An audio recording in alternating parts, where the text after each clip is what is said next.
Classic Tales Level 5. The Magic Brocade. Retold by Sue Arango. Read by Becca Stewart.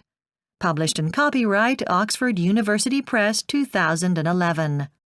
Long ago, in a small village, a woman lived with her 3 sons. Her husband had died, and now she was poor. Her house was old and dark, and many things were broken. But the woman was brave. She was a weaver, and she worked hard every day. She wove beautiful brocades. Each brocade took 5 days to weave.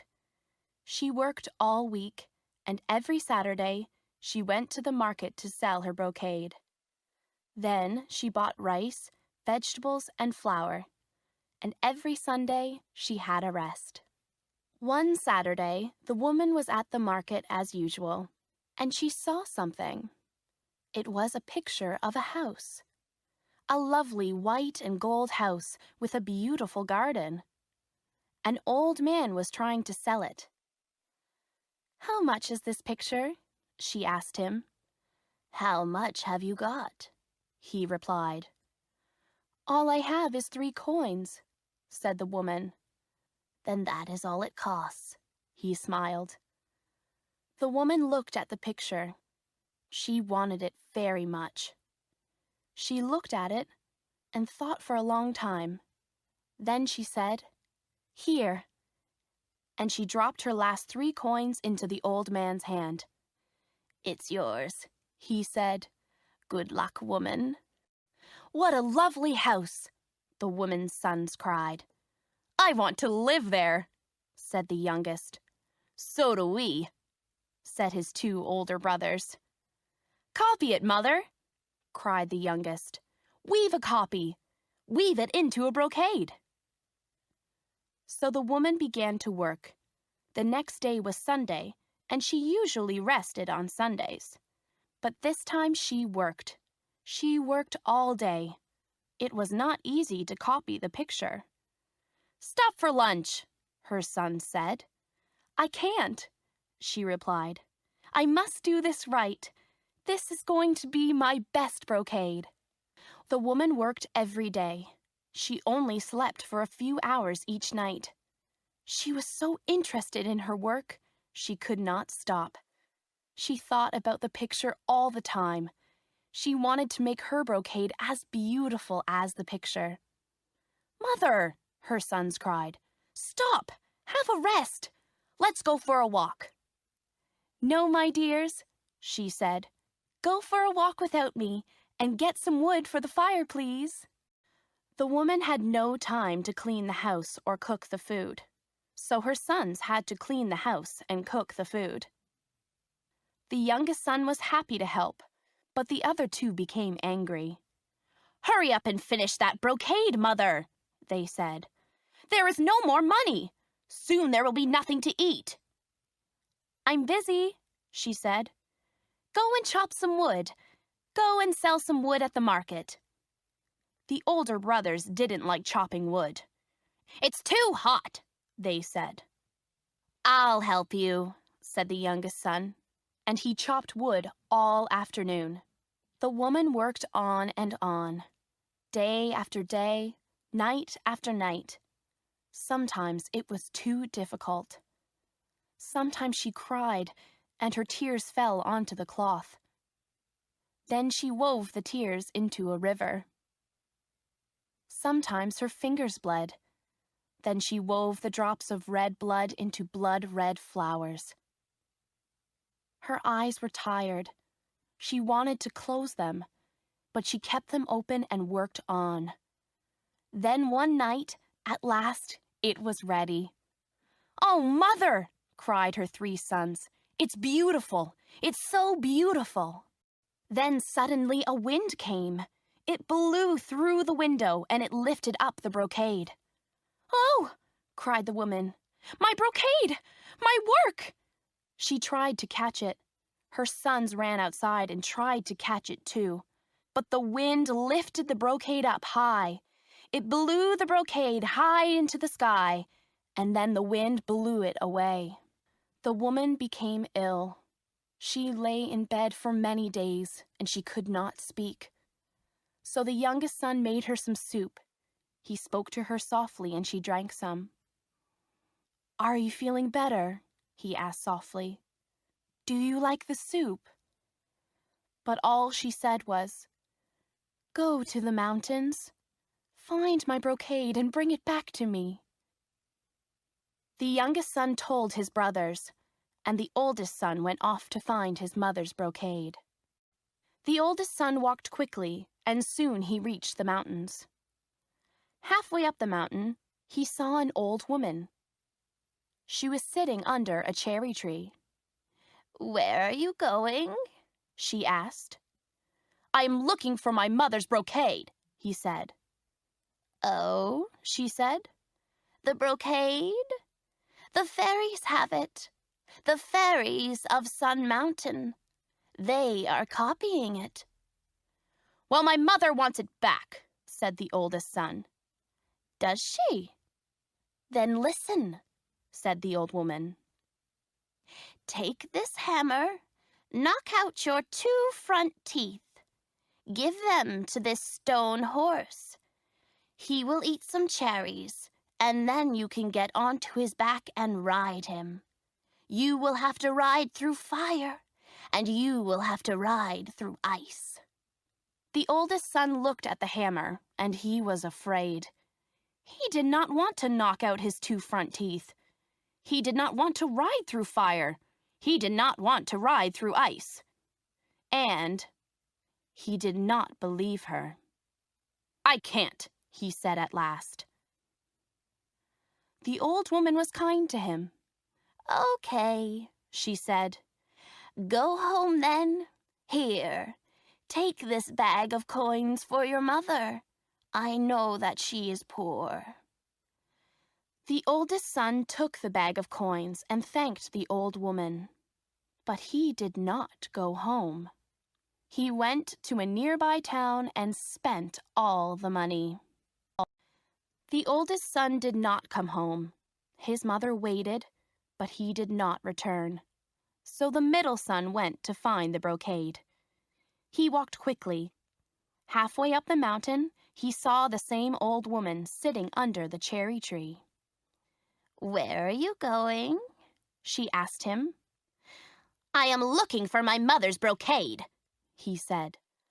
"Oh, the brocade," she said. "The fairies have it. The fairies of Sun Mountain. They are copying it." The middle son looked at the old woman. "Well, my mother wants to have it back," he said. "Then listen," said the old woman. "Take this hammer. Knock out your 2 front teeth. Give them to this stone horse. He will eat some cherries, and then you can get on his back and ride him. You will have to ride through fire, and you will have to ride through ice." The middle son looked at the hammer, and he was afraid. He did not want to knock out his 2 front teeth. He did not want to ride through fire. He did not want to ride through ice. And he did not believe her. "I can't," he said at last. Again, the old woman was kind. She gave him a bag of coins for his mother, and she told him to go home. The middle son took the bag of coins and thanked the old woman. But he did not go home. He went to a nearby town and spent all the money. His mother waited for him. She cried so much that her eyes were red, but he never came. "Don't cry, Mother," said the youngest son. "Please don't cry any more. I will go. I will get your beautiful brocade. Wait for me and believe in me, because I will bring it back home to you." The youngest son walked quickly, and soon he came to the mountains. Halfway up the mountain, the youngest son saw the same old woman sitting under the cherry tree. And beside her was the stone horse. "Where are you going?" she asked, as before. I am looking for my mother's brocade, he said. Oh, the brocade, she said. The fairies have it. The fairies of Sun Mountain. They are copying it because it is so beautiful. Well, my mother wants to have it back, said the youngest son, and I have come to get it. Then listen, said the old woman. Take this hammer. Knock out your 2 front teeth. Give them to this stone horse. He will eat some of these cherries, and when he has eaten them, you will be able to get on his back and ride him. Be brave. You will have to ride through fire, and you will have to ride through ice. The youngest son looked at the hammer. He was afraid. He did not want to knock out his 2 front teeth. He did not want to ride through fire. He did not want to ride through ice. But he believed her. Give me the hammer, he said, and he knocked out his 2 front teeth.